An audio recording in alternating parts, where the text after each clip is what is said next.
I've been spending the last couple of days assembling cables, lights, LED, and things like that in preparation of completing my simulator. But now it's time to go to the next project, and this by far I think is gonna be one of the most difficult. And I'm talking about the Grime Lights, or also called floodlights. Now the Grime Lights are two lights that they are situated. If this is the captain seat, they are situated around over here, and this side for the co-pilot. And the reason why they're so difficult to replicate is because unless you buy the proper one, which costs up to £400 per each light, it's very difficult to replicate because they have a different function, about 3-4 function all in one light. So the first function is there is a potentiometer on behind, which is red, and you can push on and off the potentiometer, and when you push on and off it turn on the light or not, and the light can be either white or red. It depends how you rotate the potentiometer. So the idea is that you push the lights, turn on, and then for example it's white, and then you rotate the potentiometer. You can adjust the brightness, but at the same time you can swap from white to red light. And the reason why it's red is because during night flights red light is very easy on your eyes. In reality, the real floodlights or Grime Lights, the swap between white or red, it goes from the front, I believe. But I found something a little bit more simple to do.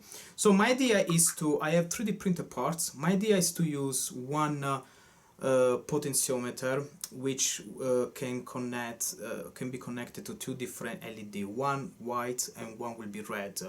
The potentiometer will adjust the brightness of one and at the same time decrease or increase the brightness of the other one. So by swapping the left or right or left, you can turn on from white to red, red to white. So they take care of the two lights. The potentiometer is also has push on, push off potentiometer button, which was extremely difficult to find there. I searched everywhere, and apparently they only the type of potentiometer that you can switch on in this way or the other way. But to find a potentiometer that works as a potentiometer and then a rotary potentiometer, and then you can also push on and push off, it was extremely hard to find. On top of that, if you find that it could not fit inside here, they were quite big. So finally I found one that fits, and it's perfect for my project. So that's my idea, to use one potentiometer to connect two different lights, and it will be connected to these little things over here which can rotate. Now another things is to the wiring is not simple wiring, but I'm gonna use a cold wire. So I bought this one, it's only £3, it's the cheapest. This is cheaper to buy this than actually the cold wire already set up for you. So I will cut here, I will cut also this side, and I have the cold wire which will go from here. And the reason of the cold wire is because then these lights can be detached, and you can also move closer or further away from you. So I have a little bit of flexibility there. So I have all the 3D printed parts. It's a little bit difficult to replicate completely like the real things. I haven't seen anyone that's done it so far unless they bought the real deal, and I told you before they're quite expensive for the real deal. So let's see how this goes, and hopefully, finger crossed, I can manage to replicate exactly what I want. I just finished assembling the first of the Grime Lights. It took me a little bit of time, purely because I have to solder different wires to the potentiometer. But once it's done, no words.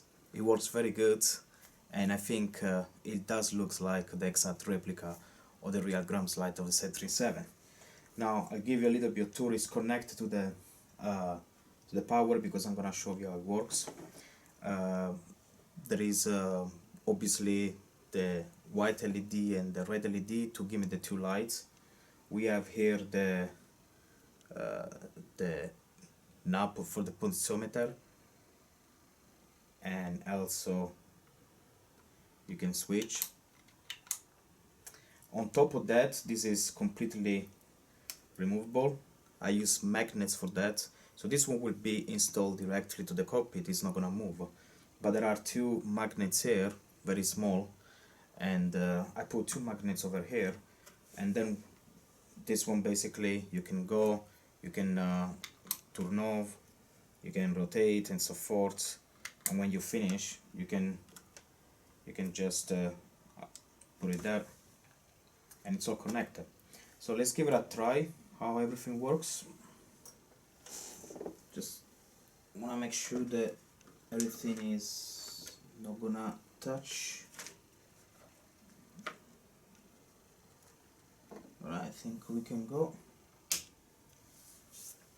So obviously it's off, and then we can turn on and it's white, and then I can rotate the potentiometer and becomes red. Obviously there is the lights here, otherwise I will not be able to record, but I tried with the lights off and it does makes different lights. I like it. It's actually the red, it's very good for reading. You can turn off again, on again, rotate, becomes white, red again, and so forth. And again, you can detach easily, and you can take it somewhere and you can go around. Night flights, you wanna read something, so the red lights will be probably better. And yeah, so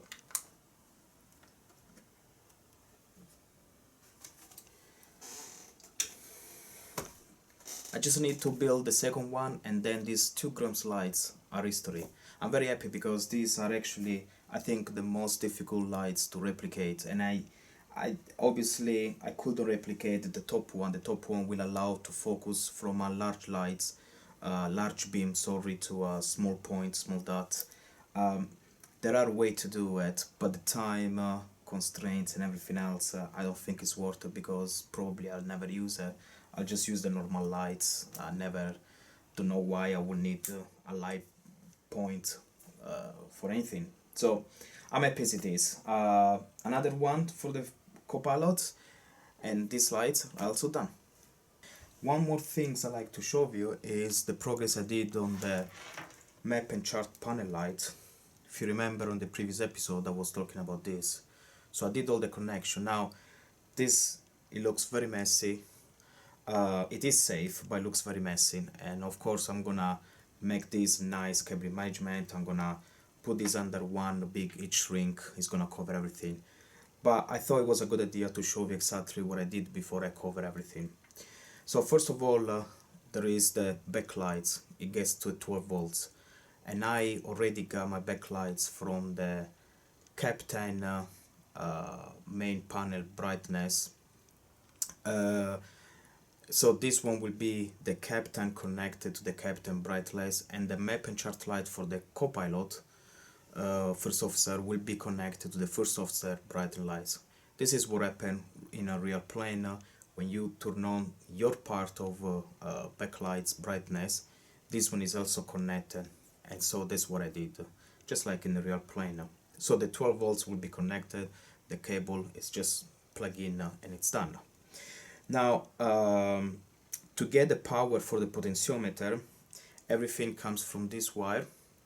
So you connect the power here, and it gives me the 12 volts that need to work everything. I think, sorry, the backlights I think is 5 volts, is not 12 volts. I think I'm mistaken, but the 12 volts is for the power for the rest. From this one, we have an extension, and this one is for the Grime Lights, the one that I just showed you. So this one will be connected to the Captain Grime Lights, and then the other one for the first offset to the first offset Grime Lights. Apart from that, then we also have the two output. One goes to the map light, and the other one goes to the chart light. The map light has already been constructed. I showed you before. The chart light, I'm going to use this type of LED, which is the exact LED they have used for the map lights. I did some research, and actually the map lights, the chart lights is not under the window shining over the chart. That's what I thought, because the light seems like to go this way. Actually, it's adjacent to the map light. So if the map light, if I'm sitting as a captain, the map light is here shining through my map, my yoke. Behind there is this light that is shining towards the chart. It's very difficult to see, but if you have a Prepare 3D and you have a PMDGX, you can actually see this light working.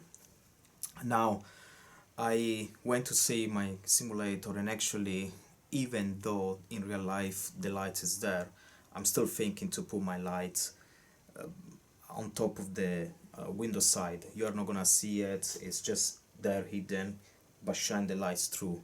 And the reason for that is because I have to put, if I use the real life situation and position, I have to put the lights in a certain angle, which was a little bit difficult. And also by the light, by the time the lights was touching my charts area, it was not very strong.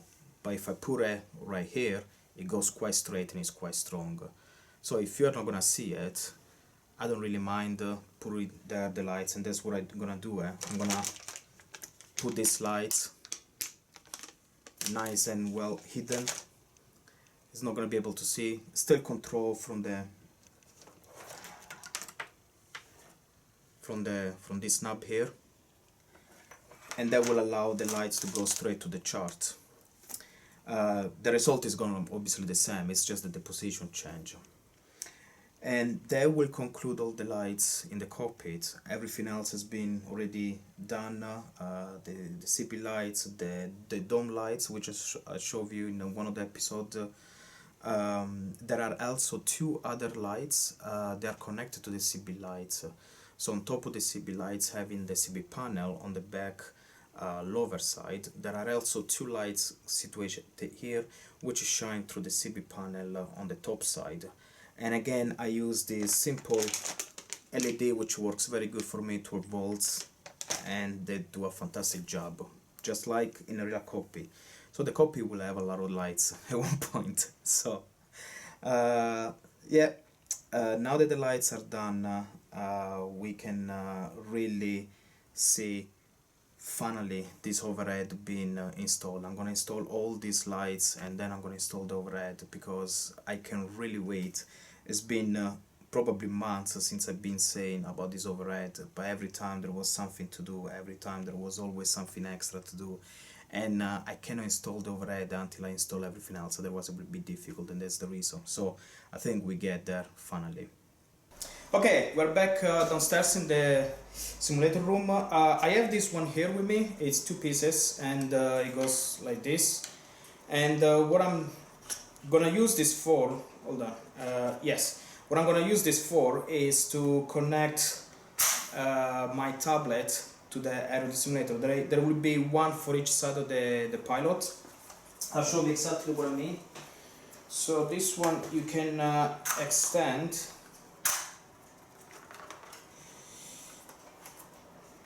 And this one goes by spring loaded, and here you have it. Now, why did I choose this particular gadget here? First of all, it's quite solid. It can rotate 360 degrees, still have a good grip, and on top of that you can also raise and push it down. And let me show you where I like to put this in terms of position. Right. This is the area where usually the tablet are located, in this position here. And it makes sense because it's very good in terms of visual from the high point of view from the pilot. However, it takes a little bit of window out from my side, and I also don't want to lose this. There is a clips here. If I had to use some sort of hard copy, I need to write the ATC request, or need to write something, then I can always use some paper copy here if I need to. So I'm thinking to install here instead. This one will be like this, which doesn't take much space, and then you can, when you need it, you can raise as needed, you can rotate and it works beautifully. You can also push it back down during flight. If you want, you can also watch TV. So I think this is the position that in my cockpit works much better. It also, in terms of when you sit it, this one makes very simple to see, and you can zoom in and zoom out. It's touch screen, so I think that's where I'm gonna put it. When you stow away, it takes very minimal space rather than having here, which is a little bit too much. So that's what I'm gonna do. Alright guys, it's been a couple of days and I just want to give you an update of what I've been working on before I installed the overhead. Finally we get to the point where the overhead can be installed, and once again the reason why it took me so long to finally decide to install the overhead is because having this opening here makes very easy for me to access all the cabling, all the electrical connection. Once this is all fully covered, it will be very difficult to go from the other side. So I've done everything before. It's all about having good planning ahead. All right, so what we have here, we installed obviously the pilot grab handle. You saw me installing the wet compass. We have here the map lights. These obviously can rotate, and they can actually rotate up and down if you want. Fully workable, obviously. We have here one of the CB lights. So this one will shine light to the top side of the CB panel. Those CB lights instead, they will be shine lights to the bottom part of the CB panel. And obviously there are also for the copilot. We have here, you don't see, but the chart light. So this one shine lights directly to the chart panel here. Now I do know that the chart lights actually is located here, but it was quite difficult to install the lights. You have to buy one of those things that you can rotate and shine the lights directly there. I did find that, but it was kind of bulky. I didn't like to have everything here. So to be honest, to me, you don't see anything, and when you turn on the light from the panel, the light goes straight there, and that's what's important. We have obviously here the chart and map light, fully workable, and obviously with the backlight. The arrows oxygen mask. This is actually coming from Flyby Cockpit. Good replica, 100% replica. With the real things. It is dumb, it doesn't work, but it's as real as it gets over there. We have here the Grime Lights, the one I showed you. By far the most difficult light to replicate. This one obviously you can detach very easy, and you can press and you can rotate left and right, dimmable, and then with a simple magnet system you can put it back. Sorry, it's just having the camera is a little bit difficult. Okay. What else? Yes, we mount the for our tablet EFB, and again I did explain the reason why I didn't want to put it here. Now, this one works quite good. You can actually rotate up. You can rotate very easily. You can also rotate this way or the other way, and then when you finish you can put it all the way down. So this is the down position. Doesn't give any problem. I already took the measurement with the seat and everything, and I think in terms of visual it's very good position. When you're sitting down, you can raise, you can do whatever you need to do. Okay, so the next things that is gonna work here, I'm gonna work on the radio communication, the radio set, the headphones. I have something to go here for a double USB plug, and obviously there will be the plug for the radio as well. So the ventilation system with the heating system is gonna go inside there from the back, and it's gonna be a working heating and air. That's what we done, and finally after all that, everything obviously worked, tested, we can now install the overhead, the full overhead, which is gonna block all this area. so I make sure that everything is done before I continue. I'm gonna start with the forward, took the measurements, I need to drill some holes, and then we'll put the after, and we're gonna test the full overhead with the full cockpit to do a full startup from cold and dark until the running of the engine startup. So I will also need to connect my throttle over here just for the moment to start the motor. That's all. Yeah, let's keep going. Further updates, guys. I've managed to install the full overhead. It was not easy at all. I have to call in reinforcements. My brother came, my son, my wife was helping me as well, especially the forward. Very heavy. You have to make sure that the holes align, put a screw together. This one was a little bit easier because it was very light, but very difficult. On top of that, as you know, the shell is fiberglass, so you have to make sure that everything is aligned. But I'm pretty happy with the results. All I have to do now is I have a bunch of cables up that I need to connect. Everything is being already planned, and that's what good plan is all about. I plan ahead, and I make sure that when I install this, all I have to do is to connect one field male and one male together, and that's it. I have a bunch of cables to do that, but it's very simple connection. If you don't plan ahead, it will be very difficult to do after. So that's why I spent some time to prepare the overhead before installing.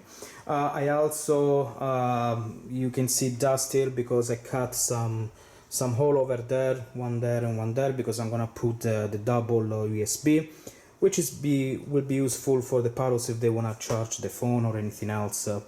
But that will be another part. I wanna test the overhead first. Further update will be in order to test the overhead, I need to test the full from cold and dark cockpit to full startup the engine, and therefore I need to connect also momentarily the throttle quadrant. Momentarily because I have to clean and everything before I do anything else. Anyway, let me finish with this electrical connection, and then hopefully you guys will see everything light up like a Christmas tree.